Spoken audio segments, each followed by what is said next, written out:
psikologinya, kompleks keinginannya, kompleks kemampuannya, bisa dijadikan sumber ide untuk menulis. Banyak. Dan ini yang terakhir, sumber ide menulis bagi kita yaitu ada best practice, pengalaman terbaik kita ketika mengajar, menggunakan model pembelajaran, melakukan penilaian dan sebagainya, itu bisa dijadikan sumber atau ide menulis. Bapak Ibu, di sini kita masuk ke menentukan topik. Ya. Carilah ide yang unik atau ide yang sederhana. Yang kedua, bahasa ide dengan sudut pandang yang berbeda. Ketiga, sesuaikan dengan selera pasar. Nah ini Pak, kalau selera pasar kan beraneka ragam. Silahkan Bapak Ibu membidik pangsa pasar kita siapa ketika membuat sebuah buku. Saya mau membuat buku pasar kita adalah peserta didik kita, siswa. Oh, berarti saya akan membuat sebuah tulisan, cerpen, yang berkaitan dengan dunia mereka. Dunia SD, SMP, atau SMA. Itu disesuaikan dengan selera pasar. Ketika saya membidik pasarnya adalah guru, berarti Bapak Ibu, kita semua mengambil idenya yaitu tentang bahan ajar, strategi, penilaian, dan sebagainya. Jadi ketika kita mau mulai menulis, tentukan buku kita itu targetnya siapa, sehingga kita lebih terarah menulisnya. Selanjutnya Bapak Ibu, bisa juga menyampaikan hal-hal yang sifatnya kontroversial. Nah, ini tahapannya udah tinggi. Artinya tinggi di sini apa? Bapak Ibu harus siap. Ya, siap konsekuensinya ketika Bapak Ibu mengangkat topik yang berkaitan dengan hal-hal yang sifatnya kontroversial, terutama di dalam masyarakat kita. Misalkan Bapak Ibu mengambil hal-hal yang berbeda dengan kebiasaan masyarakat kita, Bapak Ibu angkat. Tetapi dengan konsekuensi tertentu. Silahkan, bebas untuk menulis, tetapi tetap konsekuensi harus kita pertimbangkan. Selanjutnya untuk menentukan topik, baca dan analislah buku terdahulu yang mirip. Ketika Bapak Ibu mau menulis tentang bahan ajar, Bapak Ibu boleh lihat dulu, telah dulu, analisis dulu buku bahan ajar yang sudah ada sekarang. Sehingga Bapak Ibu bisa membandingkan untuk melakukan proses penulisan menurut versi Bapak Ibu. Baik, Pak Moderator, Pak Sarip, itu pengantar dari saya untuk diskusi selanjutnya. Kami persilahkan kepada Bapak Moderator untuk memandu sesi tanya jawabnya. Oke, baik Pak Irwan, terima kasih atas presentasinya, menarik sekali. Jadi menambah pengetahuan bagi kami yang belum terbiasa menulis ya Pak Irwan ya. Oke, kayaknya ini kita buka saja untuk sesi tanya jawab Bapak Ibu ya. Kita tiba pada waktu kegiatan tanya jawab hari ini. Saya beri kesempatan untuk sesi tanya jawab yang pertama, itu saya batasi 3 penanya aja terlebih dahulu. Oke, silakan yang mau bertanya silakan diajukan tangannya, dilambaikan tangannya saja biar kami bisa melihatnya. Silakan Bapak Ibu. Oke, Bu Is, mungkin Bu Is, Bu Nung. Iya Pak. Bu Nung, oke silakan Bu Nung. Selamat malam semuanya. Assalamualaikum warahmatullahi wabarakatuh. Waalaikumsalam. Terima kasih atas kesempatan yang telah diberikan kepada saya. Tadi materinya cukup menarik, yaitu tentang bagaimana kita sebaiknya sebagai seorang guru untuk menjadi seorang penulis. Banyak kendala yang diperoleh oleh saya sendiri sebagai guru, bahwa saya merasa bahwa untuk memulai menulis itu sangat sulit. Nah, sekarang saya mau tanya kepada Bapak, apakah ada kiat supaya kita itu mau mulai dari mana nih supaya kita bisa menulis apa yang ada di dalam otak kita. Kadang banyak yang mau ditulis, tapi ketika mau dituliskan tuh sepertinya macet gitu Pak, jadi nggak bisa maju-maju nulisnya. Ya, saya kira cukup sekian. Jadi saya minta kiat bagaimana memulai supaya kita bisa terbiasa menulis. Terima kasih Pak. Assalamualaikum. Waalaikumsalam. Oke, baik. Terima kasih. Mungkin mau ditampung atau langsung dijawab Pak Irwan? Ditampung dulu karena waktu, Pak Sarip. Ditampung dulu. 2 orang lagi. Ibu.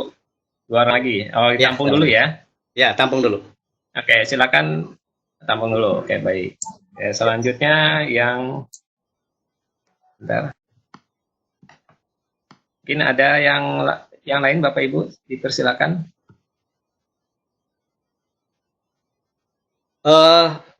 Pak moderator. Ya, Bu, silakan. Pak Tata mungkin ada yang mau tanya atau Bu? Mungkin Bu apa nih? Bu user apa nih? Bu apa nih? Oh, ya. Mungkin Pak Tata Suanta mungkin ada yang mau tanya. Mohon, Mangga. Oke, silakan Pak. Cek, halo. Halo, ya. Waalaikumsalam. Keluar nggak, Pak? Ya, Oke, ada silakan Pak. jelas. Silakan Pak. Ada, Pak. Silakan Ya. Pak Tata, silakan. Ya, terima kasih Pak. Bapak dan Ibu, khususnya kepada Bapak pemateri kaitan dengan materi menulis buku, barangkali kalau saya perhatikan Bapak, ini kaitan dengan penulisan yang ini barangkali ya Pak ya, Pak Irwan, yang tidak sesuai dengan kaidah ilmiah ya. Punten. Mangga. Halo. Ada juga Pak, ada juga yang ilmiah. Tadi sudah saya kemukakan. Selain bentuknya fiksi, ada juga yang non fiksi. Oh iya. Nah kalau misalkan kaitan dengan yang non fiksi, halo. Ya, Mangga. Halo, ya, silakan. Lanjut Pak. Fiksi sama tidak aturannya? Contoh seperti kita mengambil literatur dari luar, kemudian kita cantumkan juga daftar pustakanya seperti itu. Kan seperti tadi contoh, misalkan kita terinspirasi oleh mimpi. Nah, bisa nggak dipadukan antara katakanlah penulisan ilmiah dengan yang non fiksi ini seperti itu? Itu Pak. Terima kasih. Ya, terima kasih Pak Tata. Mungkin satu lagi dari siapa yang mau bertanya? Biar pas 3 pertanyaan. Silakan Bapak Ibu. Atau Bu Min, silakan Bu Min. Mungkin Bu Min mau bertanya. Ya, terima kasih Pak Syarif. Silakan Bu Min. Ya. Enggak, saya nggak ingin bertanya, cuma ingin menambahkan ya. Memang dalam menulis ini gampang-gampang sulit seperti yang saya alami gitu ya. Ini harus diperlukan suatu niat, memangnya juga ya. Niat, kemudian juga komitmen, kemudian juga terutama disiplin dan latihan. Soalnya kalau tanpa itu semua, modal kita ini sulit ya. Kita hanya punya angan-angan saja, hanya punya keinginan saja, tapi tidak didasari itu semua, ya nggak akan terbukti gitu ya, terutama praktek. Jadi segeralah seperti yang tadi Pak Irwan katakan, menulislah dengan segera gitu.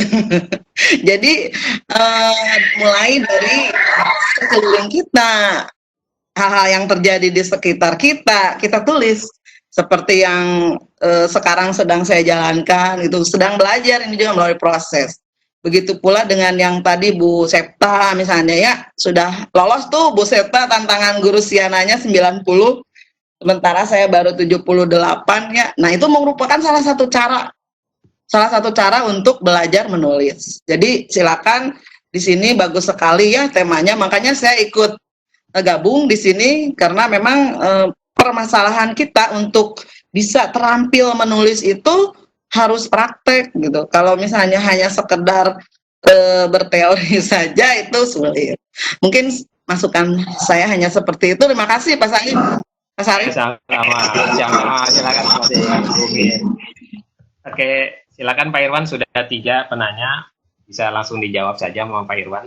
Enggak Pak Irwan? Halo Pak Irwan? Halo Pak Irwan?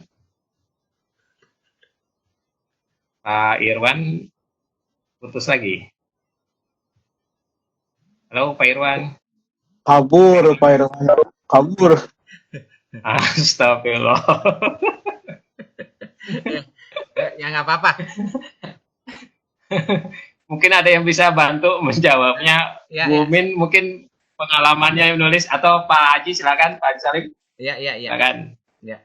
Ah, Jadi saya akui betul itu ya, untuk menulis itu tidaklah gampang. Pengalaman Bu Min itu saya akui saya juga ada tagihan dari Bu Min belum.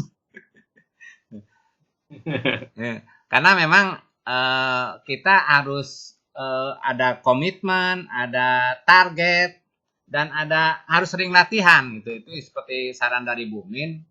Makanya sepertinya kadang-kadang perlu berkawan dengan orang-orang seperti Bu Min nih. Dengan Pak Irwan nih, ada pemotivasi gitu. Kadang-kadang kita bisa gitu. Tapi ternyata ada rasa malas. Ini penting sekali ya. Tadi dari Bu Min, kemudian dari yang sebelumnya juga Bu Elis, siapa itu ya? Ya. Itu juga sama ya. Jelas memang kadang-kadang ada bagaimana menghilangkan rasa mood gitu ya, rasa malas gitu nulis itu. Memang harus sedikit demi sedikit terus tanpa henti gitu ya. Sambil kita juga banyak baca buku. Sesekali perlu refreshing karena jangan sampai stres. Tapi ada target, ada komitmen. Ini tanggal sekian selesai, harus dikejar. Kadang-kadang kita seringnya SKS. Sistem kebut semalam. Dalam menulis buku tidak demikian karena seperti ide itu mengalir kalau kita sering terus sambil cari baca buku lagi, nonton TV atau baca literatur yang lain, kadang ide muncul di setiap langkah kita bisa dengan itu. Mungkin sambil nunggu Pak Irwan, tapi yang jelas kalau yang saya alami, saya akui kadang mungkin karena nulis buku itu karena dituntut oleh kegiatan akademis ya, jadi nulis cuma kadang-kadang kita akui untuk membuat buku itu kayak seperti di Guru Siana ya Bu Min ya. Iya betul Pak. Itu saya lihat tulisannya sebenarnya sederhana, tetapi mereka bisa jadi gitu. Jadi berarti harus sedikit-sedikit. Kadang kita pengennya langsung borongan banyak, enggak, sedikit-sedikit aja. Ada ya kreator Pak. Itu mungkin Editor. Ya, itu mungkin gambarannya Pak ini.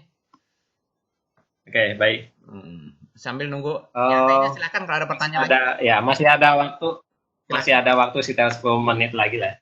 Masih ada waktu, mungkin ada yang mau ditanyakan kembali, di backup oleh Pak Salim.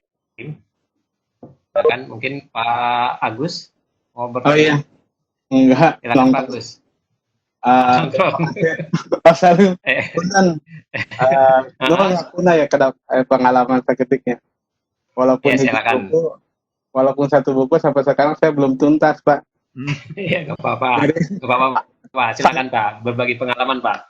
Iya, sampai sekarang saya buku itu belum tuntas, Pak. Editornya udah, dan saya malas. Cuman saya ada seorang dari Karawang tuh, ya tadinya sih iseng ya, enggak nulis, cuma dia curhatnya di Facebook banyak gitu. Akhirnya dia jadi sebuah buku oleh ya. Padahal ya halo. Ayo bagus. Ya, silakan bagus. Padahal ketika saya baca bukunya ya cuma sederhana gitu Pak, nggak ada tata apa gitu ya. Jadi kayak kata-kata nyeleneh dia kumpulin, tapi dari status dia tuh udah tahunan gitu ya, kumpulin dalam diri. Jadi istilahnya kredit gitunya, tapi itu sampai dia diundang ke Metro TV Pak. Oh gitu ya. Kerawang. Itu sih itu. Iya ada. Si itu apa? Awan Gunawan. Iya Awan Gunawan Talk Story. Saya kan Story. Iya, saya koleksi bukunya ada 3 tuh sama itu.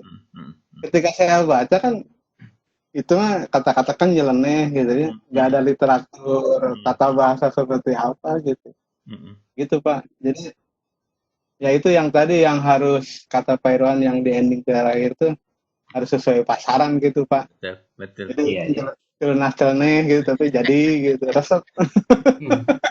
Itu terlalu itu miliknya Bella. Itu nginami hantam gitu Pak. Bapak Iwana kabur. Ya, betul. Terima kasih. Saya juga berbagi pengalaman. Terima kasih bagus atas masukannya gitu. Pengalamannya berbagi pengalaman. Mungkin ada yang lain, masih ada waktu kita sekitar 9 menit lagi. Mungkin Bu Anti ada yang mau ditanyakan atau berbagi pengalaman, silakan Bu Anti. Ya, Atau siapa? Ya, sambil nunggu Bu Anti. Oke, silakan Pak Salim.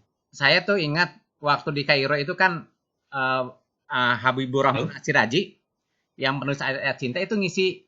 Ingat saya itu waktu tahun 2006 itu ya, dia ngisi tuh materi, ngisi apa, eskul tulis menulis ke siswa gitu ya. Coretan Pak Syarif tuh, Bu Haji Septa tuh pengalamannya tuh udah lulus tantangan 90. Iya, Bu Haji keluar. Bu Haji diam-diam aja. Iya, Bu Haji Septa tuh udah dapat piagam emas dia. Ayo silakan Bu Haji Septa. Gini. Melambaikan tangan aja ini, melambaikan tangan aja. Ayo. Mangga Bu Septa. Ya, assalamualaikum warahmatullahi wabarakatuh. Waalaikumsalam. Salam kenal, saya Septa Arvina dari SMP 3 Karawang Barat. Oh iya, Bu. Ini Bu Min sebetulnya berlebihan, yang paling hebat. Yang hebat itu Bu Min, Pak. Nggak apa-apa. Coba Bu, silakan Bu. Oh iya. Bagi pengalamannya silakan. Ya, sama dengan yang dikatakan Bu Min tadi, bahwa kita kalau hanya berteori saja, kayaknya tidak bisa terwujud apa yang ada dalam pikiran kita. Jadi saya masuk dalam tantangan itu, jadi diharuskan menulis setiap hari. Awalnya memang sulit Pak, menulis setiap hari memang sulit, memang idenya apa ya gitu kan. Tapi setelah kita lewati selama 10 tantangan lah ya, 10 hari, akhirnya kita menjadi terbiasa. Malah kalau nggak menulis rasanya, loh hari ini belum menulis nih gitu. Jadi ada keinginan terus untuk menulis setelah kita melewati ya 10 hari atau 14 hari.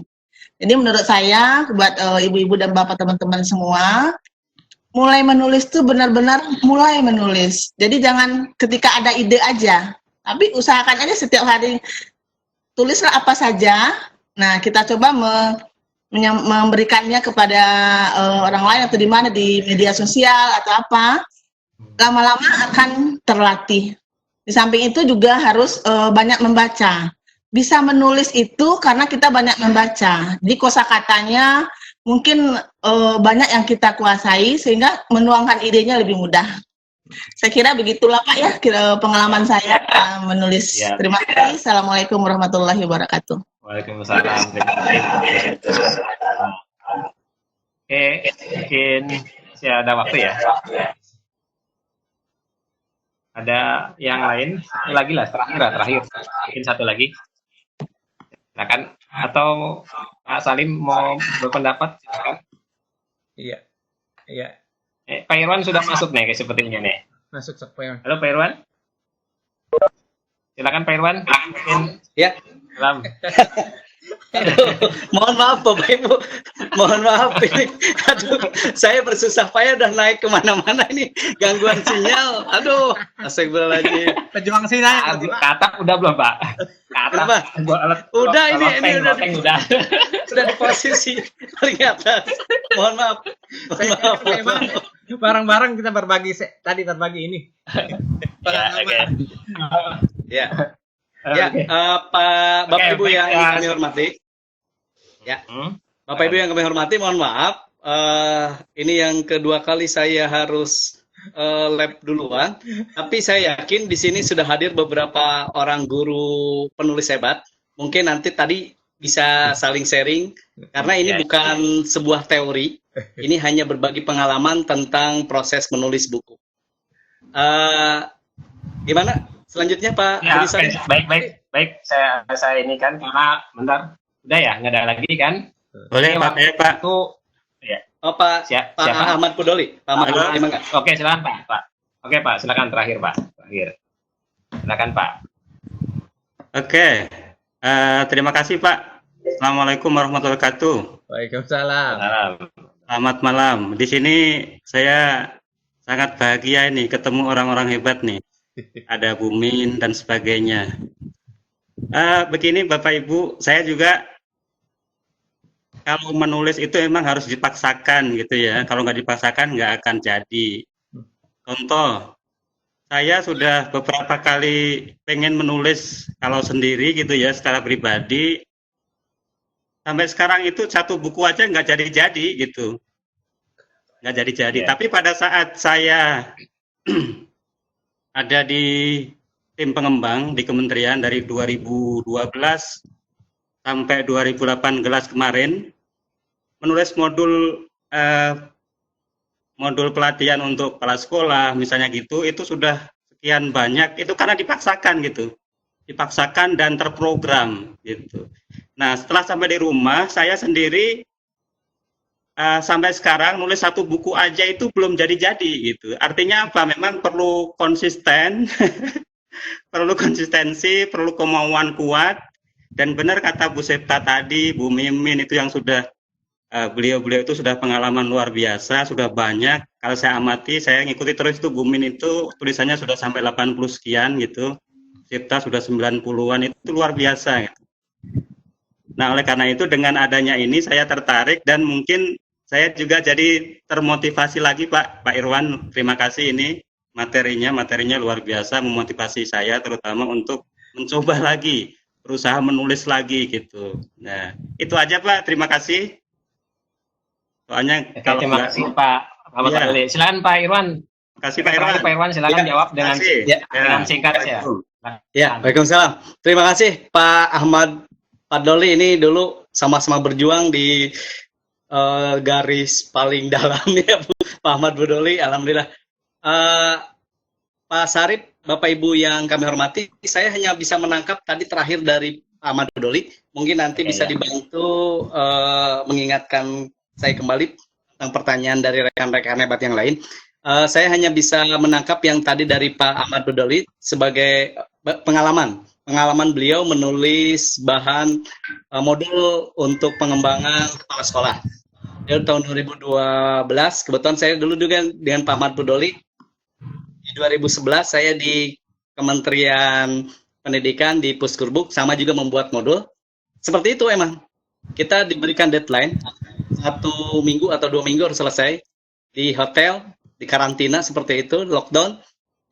Harus menghasilkan sebuah buku modul jadi. Kenapa? Karena tuntutannya, karena ada fresher. Nah, Bapak Ibu, fresher yang ada di dalam fresher itu ada 2. Pertama ada di dalam, yang kedua di luar, intrinsik dan ekstrinsik. Nah, pengalaman yang dilakukan oleh Pak Ahmad, saya dan mungkin rekan-rekan yang lain, ketika dituntut deadline harus selesai karena ada konsekuensi yang lain. Konsekuensinya berjelas seperti Pak Ahmad ketika beliau ditunjuk sebagai penulis modul pengembangan kepala sekolah. Pressure-nya bukan tuntutan ancaman dan sebagainya, tetapi pressure tanggung jawab yang diberikan kesempatan kepada Pak Ahmad itu harus dimanfaatkan sebaik-baiknya sehingga dia harus selesai membuat modulnya. Itu adalah pressure yang sifatnya positif sehingga Pak Ahmad, saya, dan Bapak Ibu bisa menyelesaikan buku. Tetapi ketika kita menulis tanpa ada pressure dari luar, karena pressure-nya hanya dari dalam diri sendiri, itu biasanya suka ada ini Bapak Ibu, pengalaman saya, ada kemudahan-kemudahan. Nanti mungkin bisa minggu depan atau bulan depan. Nah, seperti tadi di tayangan saya sebelumnya, ketika kita menunda sebuah pekerjaan, jangankan dalam waktu yang lama, 1 hari atau 2 hari, 3 hari, ketika kita sudah semangat, langsung balik ke titik awal, kita susah untuk bangkit lagi. Kenapa? Karena pressure atau tuntutan yang ada di dalam diri kita, itu banyak nilai yang sifatnya bisa ada konsekuensinya sehingga kita tidak bisa untuk menyelesaikan dengan baik. Contohmu yang mudah, Bapak Ibu mungkin pengalaman di komunitas menulis, baik itu di komunitas guru penulis dan sebagainya, ketika ada sebuah proyek, ada sebuah tuntutan untuk menghasilkan buku dalam jangka waktu 1 bulan, itu biasanya kita terpacu untuk menyelesaikan buku. Kenapa? Karena itu ada pressure, tuntutan yang ada di luar diri kita, sehingga bisa Baik, Pak menghasilkan. Irwan, Seperti itu. saya pending dulu bentar ya Pak Irwan, karena kita dibatasi oleh waktu. Pak Irwan, ya karena kita dibatasi oleh waktu, alangkah baiknya ya, karena kan sesuai dengan jadwal. Oh iya. Ya, kita tutup saja dulu presentasi dan tanya jawab. Walaupun sebenarnya sangat menarik sekali nih, kalau dilanjutkan nggak akan habis-habis nih. Gitu. Ya, kita sesuaikan dengan waktu saja. Pak Irwan silakan. Pak Irwan closing statement kegiatan hari ini, kesimpulan seperti apa? Silakan Pak Irwan, saya berikan waktunya untuk closingnya. Silakan Pak Irwan. Baik, terima kasih Bapak Ibu hebat yang telah menuangkan waktunya untuk berdiskusi tentang pengalaman Bapak Ibu menulis buku. Sekali lagi, tema tulisan saya hari ini bukan teori, tetapi berbagi pengalaman saya, berbagi pengalaman Bapak Ibu, sehingga forum ini bisa saling memberi masukan. Oleh karena itu, saya mengucapkan terima kasih dan teruslah Bapak Ibu menulis, karena tugas Bapak Ibu menulis. Bapak Ibu jangan mengambil tugas orang lain sebagai editor, sebagai revisi tulisan kita. Biarkan kita menulis, tulisan kita jelek atau tidak, diterima atau tidak, nanti ada tim editor yang akan memperbaiki, yang akan meluruskan tulisan kita. Jadi, tetap semangat, teruslah menulis, jadilah seorang guru penulis yang hebat. Kita bisa, kita mampu. Demikian, terima kasih. Assalamualaikum warahmatullahi wabarakatuh. Waalaikumsalam. Terima kasih Pak Irwan, sangat menarik sekali. Jadi sekali lagi Bapak Ibu, demikian paparan materi dari kelompok kami. Semoga ada manfaatnya. Mohon maaf nih sekali lagi karena gangguan teknis di luar dugaan kami Bapak Ibu ya. Apabila ada kesalahan dalam penyampaian materi ataupun kami yang membawakan materinya, kami dari tim kami bertiga, Pak Haji Salim sebagai hostnya, saya sebagai moderator dan presenternya Pak Irwan, mohon maaf dan kami akan mundur diri. Insya Allah kita berjumpa di sesi berikutnya. Selanjutnya kami persilakan Pak Haji Salim untuk menutup sesi ini. Terima kasih. Assalamualaikum warahmatullahi wabarakatuh. Waalaikumsalam warahmatullahi wabarakatuh. Demikianlah Bapak Ibu kegiatan kita. Saya selaku pemilik room berarti kita udah tuntas. Mohon maaf dalam layanan grup kami, tapi kita berusaha karena jaringan tadi ya. Itu mungkin marilah kita tutup dengan baca hamdalah. Alhamdulillahirabbil alamin. Wassalamualaikum warahmatullahi wabarakatuh. Kita jumpa lagi. Amin. Ya, besok. Kemudian tim kita nanti seperti kemarin juga ada malam, tapi kita lihat ya kalau mudah-mudahan kita saling backup di grup ini gitu ya. Jadi bisa saling informasi. Itu aja mungkin. Terima kasih.